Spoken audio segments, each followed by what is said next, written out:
ससुराल वालों को जेल पहुंचाने वाली अरेंज मैरिज वाली बहू। अमृता स्टेशन की भीड़ के बीच छोटे से राम को गोद में उठाए ब्रजेश को जोरदार थप्पड़ मारती है। तेरी इतनी हिम्मत, तूने मुझ पर हाथ उठाया? तू जानती है मैं कौन हूँ? तू कोई भी हो, किसी का भी हाथ हो तेरे पीछे, अगर तूने आइंदा बच्चों से भीख मंगवाने की कोशिश की तो तेरा मुंह तोड़ दूंगी। दफा हो जा यहाँ से, वरना सैंडल निकाल कर मारूंगी। ब्रजेश, निकलते हैं यहाँ से, आसपास बहुत भीड़ है, कहीं भीड़ हम पर टूट पड़ी तो बड़ी प्रॉब्लम हो जाएगी। भीड़ और अमृता से डरकर ब्रजेश और मनीष भाग खड़े होते हैं। थैंक यू यार नैतिक, तूने मुझे इस बच्चे के बारे में बताया और मैं इस बच्चे को बचा पाई। अरे मैं तो मीडिया रिपोर्टर हूँ, यही तो मेरा काम है। ये काम मीडिया रिपोर्टर का नहीं है, ये काम देश की पुलिस का है जो करप्ट हो चुकी है, जिसकी वजह से ये गुंडे माफिया भीख मंगवाने और गलत काम करने में इन छोटे और मासूम बच्चों का इस्तेमाल कर रहे हैं। दीदी, मुझे बहुत भूख लगी है। हाँ बेटा, मैं अभी तुम्हें पेट भर के खाना खिलाती हूँ। अमृता रेलवे स्टेशन से बाहर निकलती है और एक रेस्टोरेंट में राम को पेट भर के खाना खिलाती है और नैतिक के साथ राम को एक अनाथालय में पहुंचा देती है। ये बेचारे मासूम बच्चा न जाने कितने दिनों से भूखा था, वो दुष्ट इसके हाथ पांव तोड़ने वाला था, पर अब यहाँ ये सुरक्षित है।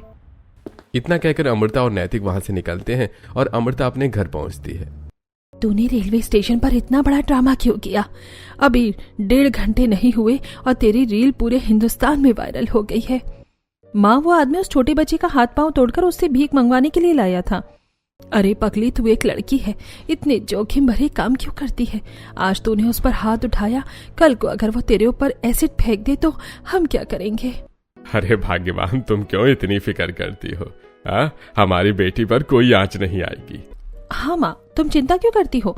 जो गुंडे बच्चों के कंधों पर अपना काला बिजनेस चलाते हैं, उनसे भीख मंगवा कर अपना पेट भरते हैं, ऐसे 2 कौड़ी के लोग मेरा कुछ नहीं बिगाड़ सकते। अब मुझे जल्दी से खाना दो, बहुत भूख लगी है। अमृता अपने पूरे परिवार के साथ खाना खाती है और अगले दिन अमृता नैतिक के साथ अनाथालय के मालिक के पास पहुंचती है, जहां दीपेश खड़ा होता है। आप इस तरह से क्यों बातें कर रहे हैं? और कल जिस बच्चे को मैंने यहाँ छोड़ा था, वो बच्चा कहाँ है? अरे उस बच्चे को तो हमने गोद दे दिया, उसे उसके माँ बाप मिल गए। कल मैंने बच्चे को यहाँ छोड़ा और आज ही गोद दे दिया? जरूर कुछ गड़बड़ है। किसे गोद दिया है? मुझे उनका एड्रेस दीजिए। ए लड़की, एक बार में समझ में नहीं आता है क्या? वो लड़का अपनी सही जगह पहुंच गया है, अब चुपचाप यहाँ से निकल जा, ज्यादा कानूनी मत झाड़। अमृता और नैतिक अनाथालय के बाहर आते हैं। अमृता, दाल में कुछ काला लग रहा है। मुझे तो पूरी दाल ही काली लग रही है। तो मीडिया रिपोर्टर है ना, कुछ दिमाग चला। नैतिक आसपास नजर दौड़ाता है। पास के एक दुकान में सीसीटीवी कैमरा लगा होता है। नैतिक अपना आईडी कार्ड लेकर अमृता के साथ दुकानदार के पास पहुंचता है। भैया, मैं मीडिया रिपोर्टर हूँ, आपकी दुकान के बाहर लगे कैमरे की रिकॉर्डिंग देखनी है। दुकानदार 24 घंटे की रिकॉर्डिंग नैतिक को दे देता है, जिसमें देर रात एक वैन राम को जबरदस्ती उठाकर लेकर जा रही होती है। मुझे तभी शक हो गया था जब वो दुष्ट बिना मुझसे लड़ाई किए रेलवे स्टेशन से भाग गए थे। ये लोग कायर हैं, सामने से वार करना जानते ही नहीं है, बच्चों को अपना हथियार बनाते हैं। वैन पर नंबर नहीं है और न ही चेहरा दिख रहा है। वैन जिस तरफ गई है वहाँ खाली कंस्ट्रक्शन बिल्डिंग है, हो ना हो वो लोग वहीं गए होंगे। मैं वहां जा रही हूँ, मेरे फोन करते ही तो पुलिस लेकर आना और उन्हें कुछ बताना मत, वरना किडनैपर्स के पास पहले ही खबर पहुंच जाएगी। अमृता वैन की तरफ निकलती है। सामने एक हाफ कंस्ट्रक्शन बिल्डिंग होती है, जिसमें अमृता छुप जाती है। सामने कई काली परछाइयां दिखती हैं और राम घुटनों पर बैठा होता है। छी, इतने सारे लोग मिलकर एक बच्चे को डरा रहे हैं। मैं अभी नैतिक को फोन करती हूँ। अमृता नैतिक को फोन करती है। थोड़ी देर में पुलिस वहां पहुंचती है और फायरिंग शुरू हो जाती है। अमृता, तो ठीक है ना? मैं ठीक हूँ, पहले उस बच्चे को बचाते हैं, उसे गोली लग सकती है। सभी बदमाशों के चेहरे पर कपड़ा बंधा होता है, जिससे कोई उन्हें पहचान नहीं पाता। एक गुंडे की गोली राम को लगने ही वाली होती है कि तभी अमृता राम को बचा लेती है। यह खबर पूरे शहर में फैल चुकी थी। तभी अमृता नैतिक और राम के साथ घर आती है। तू पागल हो गई है क्या? मेरे लाख समझाने के बाद भी तू वही गलती कर रही है। अब तू इस बच्चे को लेकर यहाँ आ गई। माँ, एक बार इस बच्चे का चेहरा देखो, क्या गलती ही की होगी इसने कि जो इसे भीख मांगने के लिए मजबूर किया जा रहा है। इसे मारा गया, इसकी पीठ पर ये निशान देख रही हो। देख, तू मुझे इमोशनल ना कर। राम के मासूम चेहरे को देखकर मीनाक्षी की आंखें भर आती हैं और मीनाक्षी राम को गोद में उठा लेती है। मीनाक्षी की गोद में आते ही राम मीनाक्षी से लिपट जाता है। देख, मुझे इस बच्चे के लिए बहुत बुरा लग रहा है, पर तू मेरी इकलौती बेटी है। अगर तुझे कुछ हो जाता है तो मैं क्या करती? माँ, भले मेरी जान चली जाए, पर मैं ये बर्दाश्त नहीं कर सकती कि मेरे होते हुए किसी बच्चे पर आँच जाए। मैं बच्चों के साथ गलत होता नहीं देख सकती। माँ, मेरी दीदी झांसी की रानी है। वो गोली ही नहीं बनी जो दीदी का खून बहाए। मीनाक्षी, खुद को संभालो। हमारे घर में तुम्हारे दादा ससुर की परछाई ने जन्म लिया है। वो भी क्रांतिकारी थे और ताल ठोक कर गलत को गलत और सही को सही कहते थे। आज मुझे गर्व है कि मेरी बेटी भी वही हिम्मत रखती है। अमृता, इस बच्चे का क्या करेंगे? आज से ये मेरा बेटा है, मेरे साथ रहेगा। पूरा परिवार भावुक होकर एक दूसरे को गले लगा लेते हैं और राम मीनाक्षी के घर का सदस्य बन जाता है। ऐसे कुछ दिन बीतते हैं और एक दिन अमृता के लिए एक बड़े घराने से रिश्ता आता है। जी सुनते हैं, वीर सिंह नाम बताया पंडित जी ने। कहा है आप तैयारी कीजिए, वो लोग हमारे घर अमृता को देखने आ रहे हैं। अच्छा खासा बिजनेस है उनका, 3 बेटे हैं और 1 बेटी है। बड़े बेटे की शादी हो चुकी है। अमृता बेटी, तू क्या चाहती है? शादी करेगी इतने बड़े परिवार में? मम्मी पापा, आपकी जहाँ इच्छा होगी मैं वहाँ शादी कर लूंगी। हाँ मम्मी, जल्दी इसकी शादी करके इसे हमारे घर से भगाओ। वैसे भी बहुत खाना खाती है, सारा राशन खा जाती है और मेरा कमरा भी खाली हो जाएगा। आया बड़ा कमरा खाली होने वाला। खबरदार जो मेरे कमरे में मेरे साइड कदम भी रखा तो। तुम दोनों इतने बड़े हो गए हो फिर भी बच्चों की तरह लड़ते हो। अमृता बेटी, अगर तुझे लड़के वाले पसंद आए तो बस इशारा कर देना, हम हाँ कह देंगे।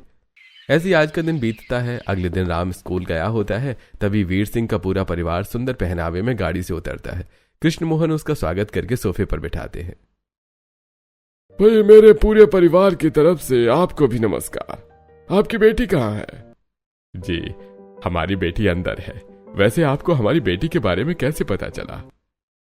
जी, आपकी बेटी को कौन नहीं जानता। उसने बच्चों को बचाने के लिए इतना बड़ा खतरा मोल ले लिया। तभी हमारे मंझले बेटे आयुष को आपकी बेटी पसंद आ गई। अब हमारे देवर्षि से बर्दाश्त नहीं हो रहा होगा। जल्दी आप अपनी बेटी को बुलाइए। राजा, अमृता को लेकर आ। सूट सलवार पहने, माथे पर चमकीली बिंदी लगाए अमृता ट्रे में ठंडा शरबत लेकर आती है और सभी को ठंडा शरबत देती है। अमृता बेटी, आयुष है, इसी से तेरे रिश्ते की बात हो रही है। जी, आप मुझे बहुत पसंद है, मैं आपसे शादी करना चाहता हूँ। बेटी, मेरा बेटा तुझे बहुत प्यार से रखेगा। हमारे घर में तू बहू नहीं बेटी बनकर रहेगी। अमृता आयुष को देखती है। आयुष की नजरों में प्यार झलक रहा होता है। अमृता धीरे से कृष्ण मोहन की तरफ पलक झपकाकर हाँ का इशारा करती है। जी, हमें रिश्ता मंजूर है। हम आपके बेटे के प्यार को समझते हैं। अरे, तब तो हम समधी बन गए। समधन जी, सबका मुंह मीठा करवाइए और शादी की तारीख निकलवाइए। मीनाक्षी सबका मुंह मीठा करवाती है। वीर सिंह और कृष्ण मोहन गले मिलते हैं और पंडित को बुलाकर शादी की तारीख निकलवाई जाती है। तय तारीख पर अमृता और आयुष की शादी होती है। अमृता विदा होकर आयुष के साथ अपने बड़े और आलीशान ससुराल में अपने कमरे में आती है। आयुष अपनी अलमारी से एक नेकलेस का सेट निकालता है और अमृता को देता है। अमृता, आज हमारी फर्स्ट नाइट है, इसलिए मैं तुम्हारे लिए गिफ्ट लेकर आया हूँ। ये आयुष मुझसे कितना प्यार करता है। अच्छा हुआ मैंने इससे शादी के लिए हाँ कर दी है। इसी तरह अमृता और आयुष थोड़ी देर बात करते हैं। ऐसी रात बीतती है। अगले दिन अमृता डिजाइनर साड़ी पहनकर हॉल में आती है। मुझे अच्छे से कुकिंग नहीं आती, पर थोड़ा बहुत बना लेती हूँ। कोई बात नहीं बहू, मैं हूं ना, मैं तुझे सिखा दूंगी। और वैसे भी यहाँ तुझे खाना बनाने की जरूरत नहीं है, हमने इसके लिए नौकर रखे हैं। बस आज रस्म के लिए तो कुछ मीठा बना ले। अमृता अपने मॉड्यूलर किचन में आती है, जहाँ पहले से 2 शेफ खाना बना रहे होते हैं और चूल्हे पर खीर चढ़ी होती है।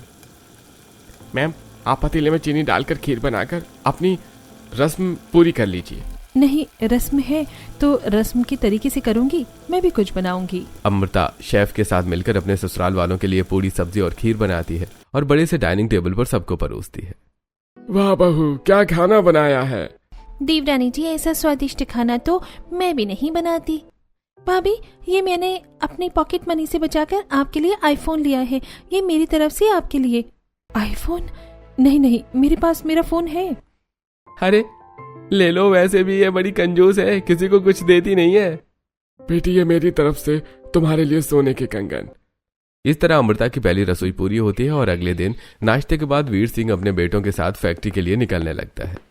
अश्विनी, तुम अमृता बहू का ध्यान रखना, हम फैक्ट्री के लिए निकल रहे हैं। पापा जी, मुझे भी अपने साथ लेकर चलिए ना, मुझे भी हमारी फैक्ट्री देखनी है। नहीं नहीं बहू, तुम हमारे साथ नहीं चल सकती। क्यों पापा जी? मुझे भी देखना है कि हम लोग क्या बिजनेस करते हैं। हम कई तरह की चीजें बनाते हैं, बच्चों के खिलौने, स्लेट, चौक। फिर हम कभी तुम्हें लेकर जाएंगे, आज काफी क्लाइंट आने वाले हैं, हम बहुत बिजी रहेंगे। हाँ अमृता, तुम घर में आराम करो, उस गर्मी में तुम क्या करोगी। आयुष अपने भाइयों और पिता के साथ घर से निकल जाता है। कुछ दिन बीतते हैं। एक दिन अमृता डाइनिंग टेबल की सफाई कर रही होती है जहां वीर सिंह बैठा रहता है। अरे तुम वहां क्या कर रही हो, रुको। क्या हुआ मम्मी जी, मैं तो बस डाइनिंग टेबल की सफाई कर रही हूँ। अरे ये पापा जी के बैठने की जगह पर क्यों पहुंच गई, कहीं वो बटन न दबाती।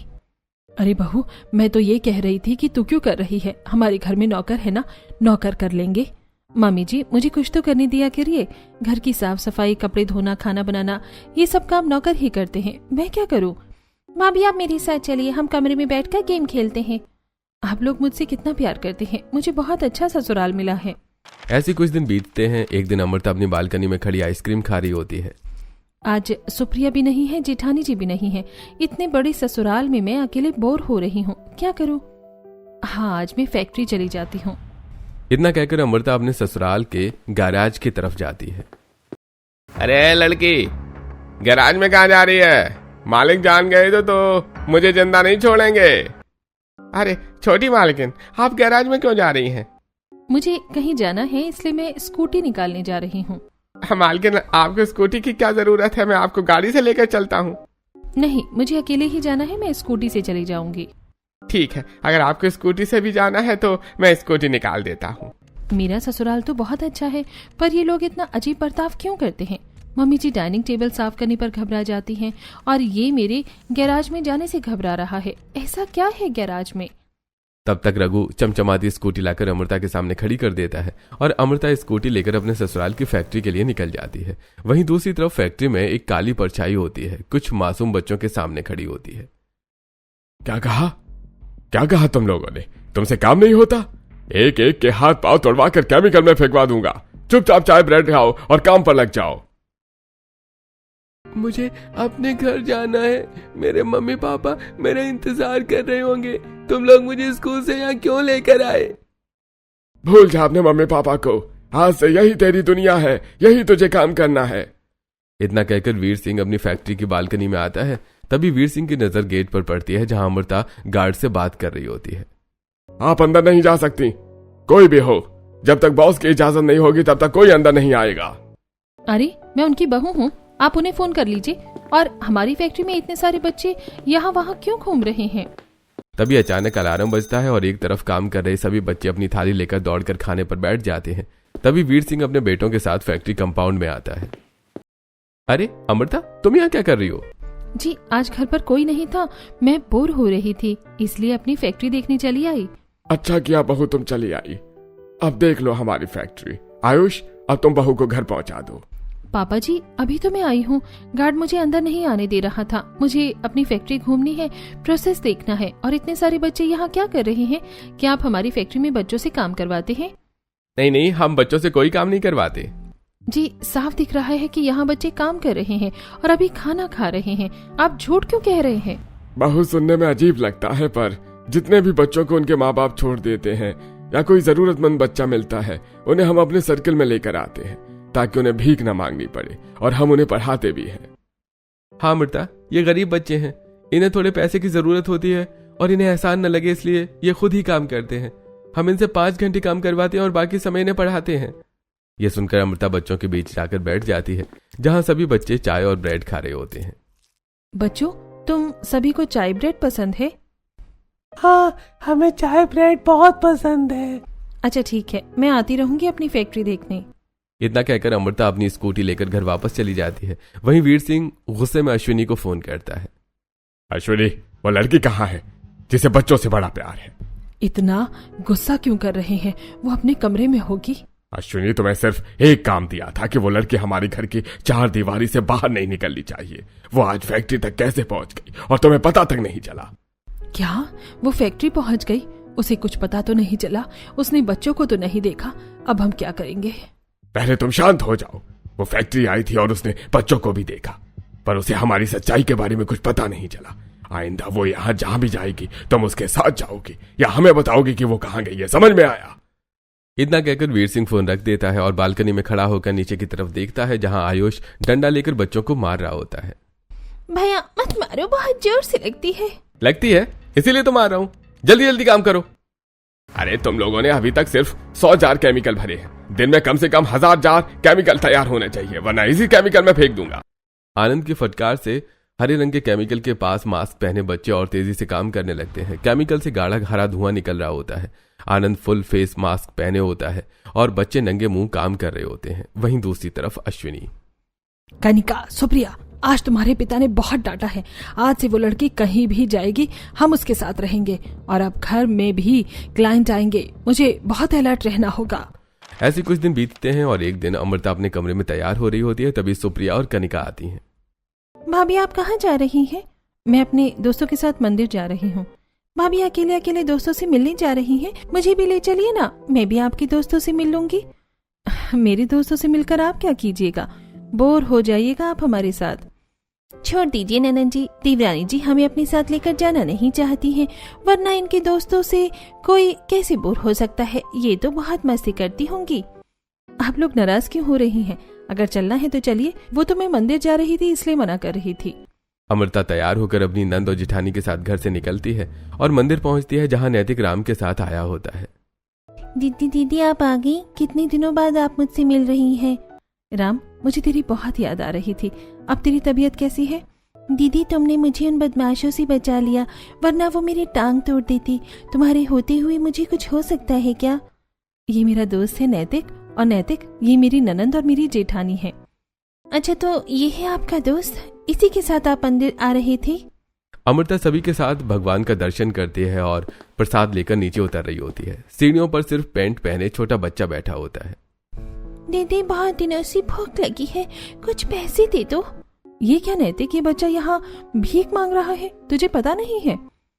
तुम्हें भूख लगी है, मैं तुम्हें पेट भर के खाना खिलाऊंगी, पर तुम्हें यहाँ किसने बैठाया और भीख मांगने के लिए किसने कहा? अच्छा हुआ मैं इसके साथ आ गई, वरना इसकी बच्चों की मदद करने की आदत हमें ले डूबेगी। देवरानी जी देखिए, वहाँ भी कुछ बच्चे बैठे हैं। कनिका के कहने पर अमृता और नैतिक दूसरी तरफ देखते हैं, जहाँ कोई भी नहीं होता और इधर वो बच्चा भी गायब हो जाता है। कहाँ भाभी? वहाँ तो कोई नहीं है। अरे कहाँ गए? अभी तो थे। ये बच्चा कहाँ गया? अभी हमने नजर हटाई और ये गायब हो गया, ऐसा कैसे हो सकता है? भाभी वो चला गया होगा, हम बात करने लगे तो उसे लगा होगा हम कुछ देंगे नहीं। छोड़िए, बहुत तेज धूप है। हे भगवान, तो क्यों इन बच्चों के साथ इतना जालिम बनता है? न जाने कहाँ चला गया होगा वो, वरना मैं उसे अपने साथ ले आती। वैसे भी मेरे ससुराल वाले बच्चों की मदद करते हैं। अमृता अपनी नंद और जिठानी के साथ घर की तरफ निकल जाती है। वहीं दूसरी तरफ दीपेश और ब्रजेश मंदिर के पीछे बच्चे का मुंह बंद करके उसे वैन में उठाकर लेकर चले जाते हैं। ऐसी कुछ दिन बीतते हैं और एक रात अमृता आयुष के साथ सो रही होती है। तभी आयुष को एक फोन कॉल आता है। इस वक्त तो तुम फैक्ट्री में होगे, मुझे फोन क्यों कर रहे हो? अरे छोटे मालिक, केमिकल में कुछ गड़बड़ हो गई है, जल्दी आइए, मुझे समझ में नहीं आ रहा है। क्या? जरूर तुम लोगों ने कुछ गड़बड़ी की होगी, रुको मैं अभी आता हूँ। क्या हुआ? आप ऐसे अचानक कहाँ जा रहे हैं?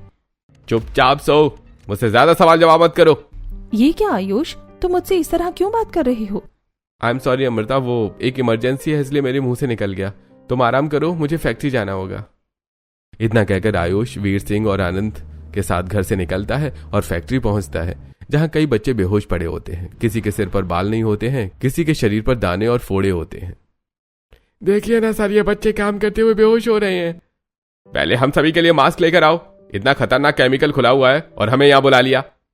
ब्रजेश, आयुष, वीर सिंह और आनंद तुरंत फुल फेस मास्क और ग्लव्स पहनते हैं। कितने दिन हुए इन बच्चों को यहाँ लेकर आए हुए? पापा, इन बच्चों को यहाँ काम करते हुए 2 साल हुए हैं और 1 साल इन्होंने भीख मांगी है। क्या सिर्फ 3 साल में इन बच्चों पर केमिकल का असर होने लगा? पहले तो 5 साल में असर होता था। पापा, पहले हम दिन के 500 या 600 जार केमिकल बनवाते थे, अब बड़े बड़े कॉन्ट्रैक्ट हो गए हैं और एक दिन में 10 बच्चों पर हजार जार बनाते हैं। तो और बच्चे लेकर आओ, इस तरह तो हमारा प्रोडक्शन कम हो जाएगा। पापा चिंता मत कीजिए, मैंने 100 बच्चे और मंगवाए हैं, कल आ जाएंगे। साहब, इन बच्चों का क्या करूं?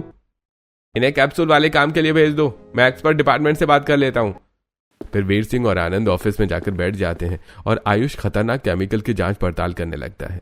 दिन बीतता है। अगले दिन दोपहर के वक्त आनंद एक अंधेरे कमरे में आता है, जहां 15 बच्चे कैप्सूल निगल रहे होते हैं।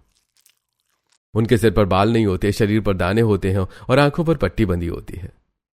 मुझसे और कैप्सूल नहीं निकली जाएगी। ए लड़के, चुपचाप पानी के साथ इन कैप्सूल्स को निकाल, वरना गरम चिमटे से तेरी दोनों आंखें फोड़ दूंगा। मार दो मुझे, क्यों जिंदा रखा है? जब से तुम लोग हमें यहाँ लेकर आए हो, तिल तिल तो हम मर ही रहे हैं। एक बार में मार के खेल खत्म करो। चिंता मत कर, तेरी जिंदगी के कुछ ही दिन बचे हैं। अब चुपचाप पानी के साथ इन कैप्सूल्स को खा और अपनी आखिरी सांसों में भी हमारी मदद कर। आयुष ने एक्सपोर्ट डिपार्टमेंट से बात कर ली है। इन सभी बच्चों को कल एयरपोर्ट लेकर जाना। बिना किसी चेकिंग के ये सब एरोप्लेन में बैठ जाएंगे। इन्हें कुछ खाने पीने का मत देना और ना ही बाथरूम जाने देना। सीधा श्रीलंका में वहां ले जाना जहां मैंने बताया है। अगले दिन सभी बीमार बच्चों को अच्छे कपड़े और टोपी पहनाकर एक वैन में बिठाया जाता है और ब्रजेश सभी बच्चों को लेकर एयरपोर्ट पहुंचता है। बिना चेकिंग के सभी बच्चे एरोप्लेन से श्रीलंका पहुंचते हैं और ब्रजेश एक खंडर अस्पताल में सभी बच्चों को लाता है। इस बार सिर्फ 15 बच्चे हैं। हाँ, आप जल्दी अपना काम शुरू कीजिए। डॉक्टर कार्तिक को लेकर एक कमरे में जाता है और थोड़ी देर बाद अपने हाथों में खून में सनी प्लास्टिक में बच्चों की निगली हुई कैप्सूल्स लेकर बाहर निकलता है। यह क्या? एक बच्चे के पेट में सिर्फ आधा किलो ही कैप्सूल है? अरे भाई, मुझे नहीं पता किसके पेट में कितना है। मैंने बच्चों को पहुंचा दिया। अब आप जल्दी अपना काम करो। और आपको पता है ना इन बच्चों का क्या करना है। आज तो इन बच्चों का आखिरी दिन है। आज तो इन्हें दुनिया से मुक्ति मिल जाएगी। तुम जाओ, मैं अपना काम कर लूंगा। ब्रजेश वापस इंडिया आने के लिए निकल पड़ता है और डॉक्टर ऑपरेशन करके सभी बच्चों के पेट से दवाइयां निकाल लेता है। ऐसे कुछ दिन बीतते हैं और एक दिन अमृता अपने कमरे में दोपहर के समय सो रही होती है। तभी अश्विनी आती है। बहू अमृता, उठ, जल्दी उठ बहू। हाँ मम्मी जी, क्या हुआ? बहू जल्दी चल, हमें शॉपिंग मॉल जाना है कपड़े लेने। कपड़े लेने इतनी तेज धूप में, वो भी अचानक? बहू बहुत दिन हो गए तुझे कोई कपड़े नहीं दिलाए। चल आज तुझे नए कपड़े दिलाती हूँ। नहीं मम्मी जी, मुझे कपड़े नहीं लेने, मेरे पास बहुत कपड़े हैं। अरे बहू, मैं कह रही हूँ चल मेरे साथ, तो चल मेरे साथ, मुझे कपड़े लेने हैं। ये मम्मी जी को अचानक क्या हो जाता है? इतनी तेज धूप में कपड़े लेने क्यों जा रही हैं? अब ये कह रही हैं तो जाना ही पड़ेगा। अश्विनी अमृता को लेकर घर से कपड़े खरीदने के लिए निकलती है। तभी घर में वीर सिंह अपने बेटों और फॉरेनर क्लाइंट के साथ डाइनिंग टेबल के पास आता है। कनिका बहू, वो लड़की इस वक्त घर पर नहीं है ना? नहीं पापा जी, मम्मी जी उसे अपने साथ लेकर गई हैं। वीर सिंह, जल्दी हमें सैंपल दिखाइए।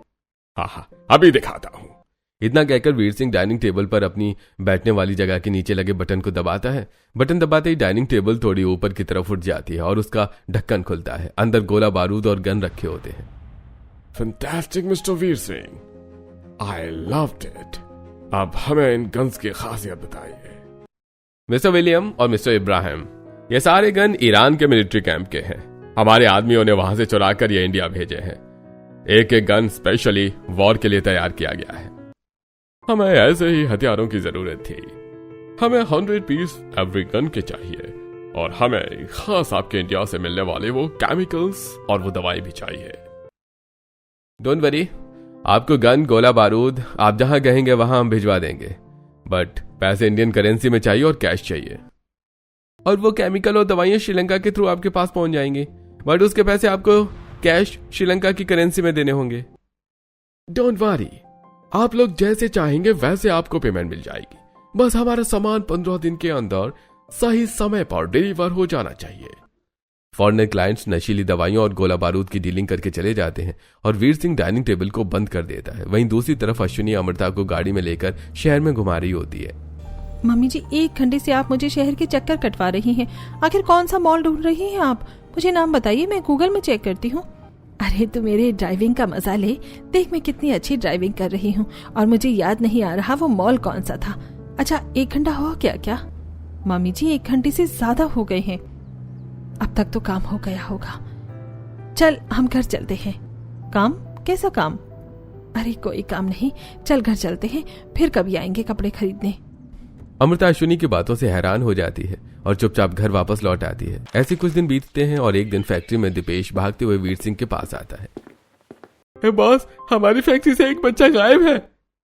बेवकूफ, जल्दी उस बच्चे को ढूंढो। अगर वो किसी के हाथ लग गया तो हमारी पोल पट्टी खुल जाएगी। कब आया था वो बच्चा और फैक्ट्री में क्या काम करता था? वो पिछले 3 सालों से केमिकल का काम कर रहा है। अरे उस बच्चे को देखकर कोई भी समझ जाएगा कि कुछ गड़बड़ है, जल्दी उसे ढूंढना होगा। वीर सिंह के आदमी पूरे शहर में गायब हुए बच्चे की तलाश करने लगते हैं। तभी वीर सिंह अश्विनी को फोन करता है। वो लड़की कहाँ है? घर पर है ना? हमारी फैक्ट्री से एक बच्चा गायब हुआ है, कहीं उसे ना मिल जाए। नहीं नहीं, वो घर से बाहर नहीं निकली है, मैं एक बार कमरे में देख लेती हूँ। अश्विनी अमृता के कमरे में आती है जहाँ अमृता नहीं होती है। नहीं, वो कमरे में तो नहीं है। अरे उस लड़की का गायब होना, हमारी फैक्ट्री से बच्चे का गायब होना, जरूर कुछ बात है। तुम लोग बिल्कुल बेकार हो, किसी काम के नहीं हो। अश्विनी कमरे से बाहर आती है और कनिका सुप्रिया को बुलाती है। तभी तीनों की नजर किचन में दूध गर्म कर रही अमृता पर पड़ती है। मम्मी पापा को फोन करके बता दो कि ये लड़की यहीं पर है। 1 मिनट, ये लड़की तो दूध नहीं पीती है, इस दोपहर में ये दूध किसके लिए गर्म कर रही है? कहीं ऐसा तो नहीं ये घर के बाहर निकली हो और बच्चे को घर में लेकर आई हो, देखना पड़ेगा। अश्विनी अपनी बहू और बेटी के साथ हॉल में आती है। तब तक अमृता गायब हो चुकी होती है। ये लड़की कहाँ गायब हो गई? अभी तो यही थी। कनिका तुरंत आनंद को फोन करती है और सारी बात बता देती है। तुम पागल हो गई हो क्या? वो लड़की दूध लेकर घर में कहीं गायब हो गई तो मैं क्या करूं? क्या? कौन दूध लेकर घर में गायब हो गया? अरे वो लड़की घर में ही है, किचन में दूध गर्म कर रही थी और अचानक कहीं गायब हो गई। कैमरा चेक करो, वो लड़की फैक्ट्री में आई थी क्या? और घर के सभी खिड़की दरवाजे और मेन गेट बंद करवा दो। कनिका घर के सभी खिड़की दरवाजे और मेन गेट बंद करवा देती है और आयुष फैक्ट्री के हर कैमरे की चेकिंग करने लगता है। नालायक को 16 साल का था जब मैंने ये साम्राज्य बनाना शुरू किया, और तुम लोगों की बेवकूफी की वजह से एक दिन में सब चौपट हो जाएगा। वो लड़की फैक्ट्री आई, तुम्हें पता नहीं चला, न घर में किसी को पता चला। वीर सिंह ब्रजेश के साथ कुछ आदमियों को घर भेजता है। 1 घंटे तक सभी अमृता को ढूंढकर थक जाते हैं और वीर सिंह को फोन करते हैं। बेवकूफो, वो हॉल से गायब हो गई, उसका मतलब उसे हमारे सीक्रेट कमरे के बारे में पता चल गया होगा। सीक्रेट कमरे की तलाशी लो। अश्विनी बुक शेल्फ की एक बुक खिसकाती है और हॉल की जमीन में एक दरवाजा खुलता है। सभी नीचे आते हैं जहां अमृता एक बीमार बच्चे को दूध पिला रही होती है। अरे पकड़ो इस बच्चे को और इस लड़की को। याद है ना मेरा थप्पड़? मुझे तुम लोगों की काली करतूतें पता चल गई हैं। अब मैं तुम सबको सबक सिखाऊंगी। इतना कहकर अमृता अपने एक हाथ में कैमरा पकड़े हुए एक डंडे से ब्रजेश के माथे पर मारती है और कमरे से निकलकर बाहर भाग जाती है। ब्रजेश और उसके आदमी पूरे शहर में अमृता का पीछा करते हुए एक पहाड़ की चोटी पर पहुंचते हैं। अगर अपनी भलाई चाहती हो तो वो कैमरा चुपचाप मुझे दे दो, मैं तुम्हें छोड़ दूंगा। आथू, कायर कहीं के, बच्चों को शिकार बनाते हो। दम है तो मुझसे ये कैमरा लेकर दिखाओ। ब्रजेश अमृता की तरफ झपटता है। अमृता पीछे हटती है और एक गहरी खाई में गिर जाती है। ब्रजेश, ये तो खाई में गिर गई कैमरा लेकर, अब हम क्या करें? अरे अच्छा हुआ ना, हमने अपने हाथ भी गंदे नहीं करने पड़े और ये मर भी गई। कैमरा तो टूट कर खराब हो गया होगा। ब्रजेश और दीपेश ये खबर अपने वीर सिंह को देते हैं। पूरा परिवार खुशियां मनाने लगता है। वहीं बच्चे को दोबारा फैक्ट्री भेज दिया जाता है। अच्छा हुआ जो लड़की खुद ब खुद पहाड़ की चोटी से गिरकर मर गई। पूरा परिवार आराम से सो जाता है। अगली सुबह वीर सिंह अपने बेटों के साथ फैक्ट्री पहुंचता है। फैक्ट्री के सभी बच्चे एक तरफ बैठे होते हैं।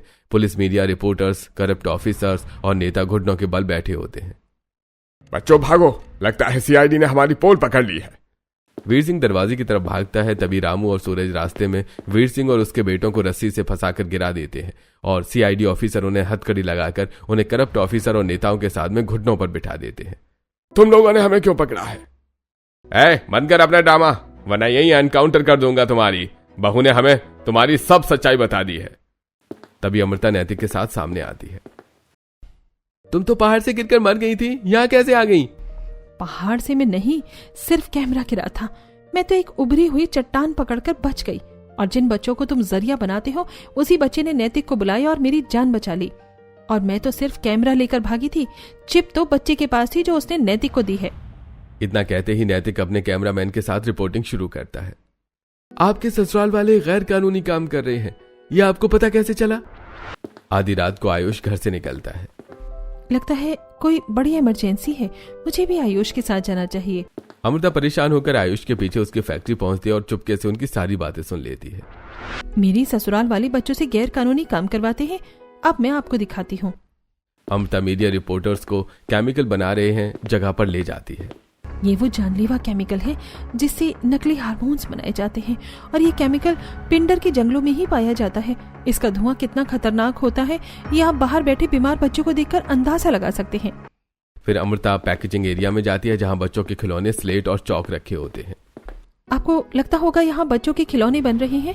इन खिलौनों में बारूद की तस्करी होती है और ये जो चौक बच्चों के भविष्य की शुरुआत होती है, जिसे मेरे ससुराल वालों ने युवा पीढ़ी को खत्म करने का जरिया बनाया है। ये नशीली दवाइयों के बनाए गए शौक हैं जिसे ऊंचे दामों में बेचते हैं ये। और इन स्लेट पर जो लकड़ियां लगाई गई हैं वो चंदन की लकड़ियां हैं जिसकी तस्करी होती है। और उन बच्चों का क्या जो बीमार हो जाते हैं? पहले उन बच्चों से यहाँ काम करवाया जाता है और बच्चे भागने की कोशिश ना करें इसलिए उन्हें चाय ब्रेड खिलाई जाती है, जिस ब्रेड में नशीली दवाइयाँ होती हैं। और जब धीरे धीरे काम करते हुए केमिकल की वजह से उनकी बॉडी ऑर्गन खराब होने लगते हैं तो उनके पेट में नशीली गोलियां भरकर श्रीलंका भेजते हैं। अमृता अपने ससुराल वालों की सारी पोल पट्टी खोल देती है। कोर्ट ऑफिसर अमृता के पूरे ससुराल और इस खेल में शामिल सभी को उम्र कैद की सजा देती है और ससुराल वालों की नाजायज संपत्ति सरकार को सौंपकर अमृता बच्चों के लिए एक आरोग्य सेंटर खोलती है जहां सभी बच्चों का मुफ्त इलाज होता है और उन्हें पढ़ाया जाता है।